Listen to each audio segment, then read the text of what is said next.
Bonjour à tous et bienvenue à ce nouveau tutoriel qui s'intitule 3 méthodes de tonification des couleurs dans Photoshop. Donc nous allons voir 3 méthodes pour tonifier nos couleurs et avec des beaux dégradés. Première étape qu'on va faire ici, ça va être d'ajouter une couleur dégradée. On va tout simplement cliquer en bas sur notre icône ici et aller dans couleur dégradée ici, couleur dégradée. On clique une fois dessus. On va aller choisir ici une couleur que l'on désirerait avoir. On a un grand choix de couleurs qu'on peut faire. Disons qu'on va aller vers les bleus pour le fun.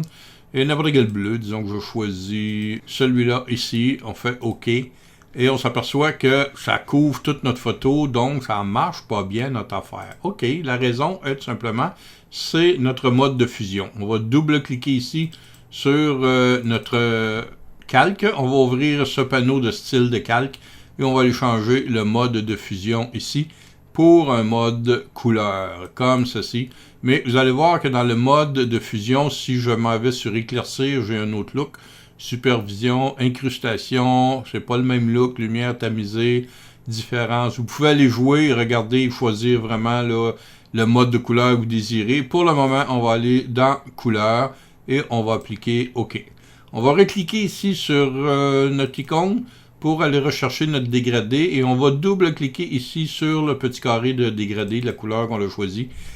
Ici en bas, on peut venir choisir nos couleurs. Si on ne veut pas choisir une couleur déjà préfaite en haut, on décide de jouer avec une ou deux couleurs. Exemple, je vais aller cliquer ici en bas 2 fois pour ouvrir mon panneau de couleurs et je vais lâcher un bleu pâle ici, comme ceci, disons. Je fais OK. On vient de s'apercevoir déjà que ça vient de changer notre look. Ici, un petit peu au fond, à l'autre extrémité, je vais double-cliquer la même chose là. Et ici, je vais venir choisir, on regarde la photo en même temps et on dit, tiens, ça a l'air pas si pire, un beau vert. Donc, j'ai un dégradé de bleu à vert ici qui me donne ce nouveau look-là. Si j'adore le look, je peux le personnaliser en cliquant tout simplement ici et le nommer. Et il va être affiché ici en bas dans les derniers dégradés, les paramètres prédéfinis de base que vous avez. Donc, c'est une des méthodes. On va faire OK. On va aller maintenant ici, on revient dans le fond de dégradé. On s'aperçoit aussi qu'on peut changer le style linéaire, radial. Vous allez voir que ça ne fait pas le même effet. On a du beau vert ici, bleu au centre, vert autour. On va aller dans angle, lui, c'est plus moitié-moitié.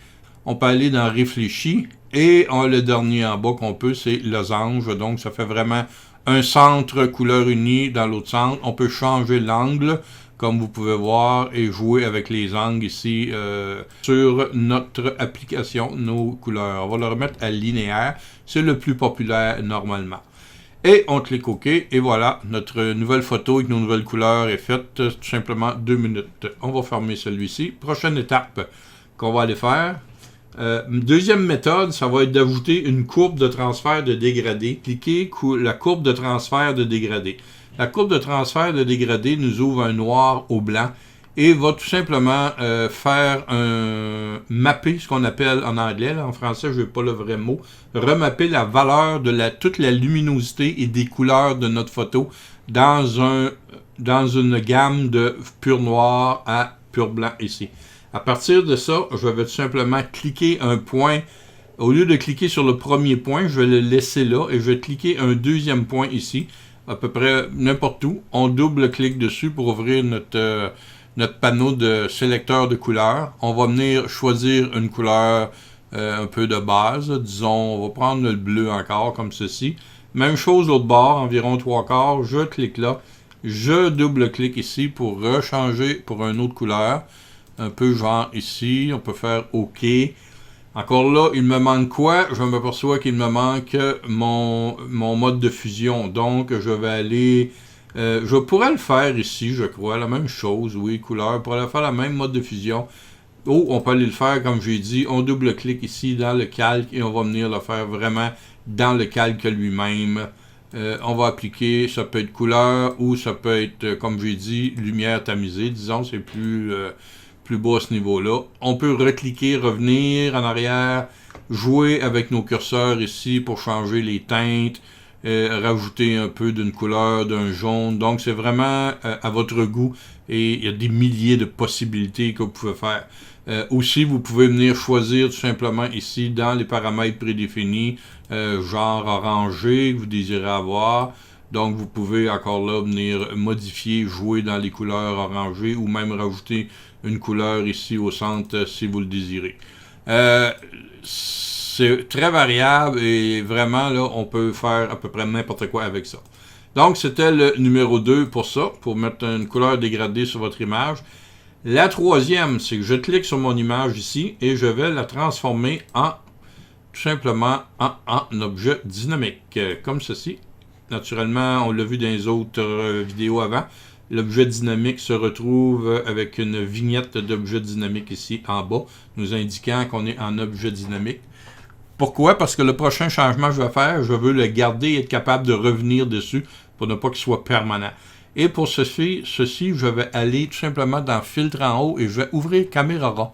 Le filtre Camera Raw qui est comme Lightroom en partant, on a les mêmes options. Ici, ce qu'on peut aller, c'est le profil. On va mettre un nouveau profil sur notre photo, ce qu'on n'emploie pas souvent. On a le profil couleur par défaut, mais si vous venez cliquer ici sur parcourir les profils ou sur la petite flèche, je préfère les petits previews ici. On va aller chercher, exemple, mettons moderne, et vous avez, regardez, plein de presets qu'on peut dire, qu'on peut s'appliquer directement juste en cliquant un clic dessus. On fait OK et voilà, c'est fait. Camera Raw va appliquer le preset dessus. Vu qu'on est en objet dynamique, ce qu'on vient de faire avec Camera Raw va se mettre tout simplement en sous-dossier ici. On peut donc revenir, on regarde ça avec un nouvel œil et on dit non, c'est pas vraiment celle-là. Double-cliquer sur Camera Raw ici en bas. On rouvre encore une fois la fenêtre Camera Raw. On revient ici dans nos presets.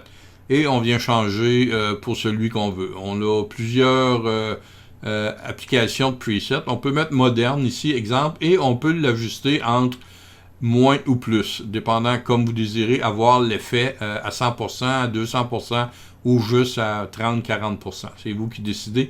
Encore une fois, on fait OK en bas et voilà, notre nouveau preset actuellement est appliqué sur notre photo. Donc, c'était les 3 méthodes de tonification de couleurs de Photoshop. J'espère que ça va vous aider et que ça va vous permettre d'être encore plus créatif avec vos photos. Merci, bonne journée.